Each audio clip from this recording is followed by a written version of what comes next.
विदर्भ राज्य के लिए मस्की दाम्पत्य का अनोखा आंदोलन। 118 साल से चल रहे विदर्भ राज्य की मांग पर राजनेताओं की सियासत। इस सियासत के विरोध में नागपुर में क्रांति दिन पर बड़ा आंदोलन विदर्भवादियों ने किया, लेकिन शासन के ओर से विदर्भ राज्य आंदोलन के लिए कोई आश्वासन नहीं दिया गया।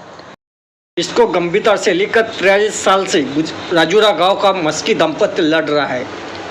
विदर्भ राज्य के लिए इस दाम्पत्य ने खुद को जंजीर से बांधकर लोहे के कटरे में नागपुर के संविधान चौक पर आंदोलन कर रहा है। इस आंदोलन के समर्थन में तारेश दुरुककर ने लोहे के कटरे में बंद होकर विदर्भ राज्य की मांग के आंदोलन में समर्थन किया। आमच्या हक्काच्या नाही, कुणाचा बापाचा नाही चलेगी, नाही चले। आपण सर्व 5 लाख तरुण मुलं आहे, मला मुलं बडा नाही, परंतु मी तुमच्यासाठी मी इथं आलो आहे राजुरातून।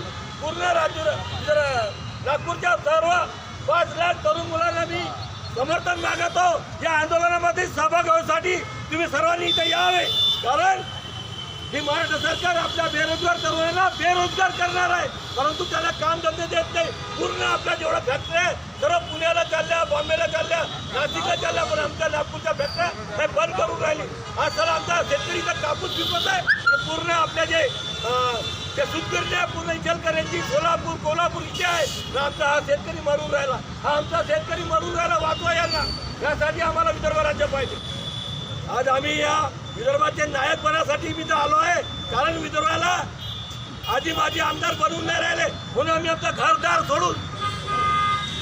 सोडून आम्ही इथे आलो आहे। माझी पत्नी आता उपोषण करू राहिली कालपासून। पूर्ण नागपूरच्या जनतेला मी आवाहन करतो का तुम्ही सर्व जनता या इथं। नमस्कार, जय विदर्भ सर्वांना। मी पूर्व नागपूर विधानसभा क्षेत्राच्या तारेश गजानन दुरुककर, पूर्व नागपूरचा अध्यक्ष, विदर्भ राज्य आंदोलन समिती।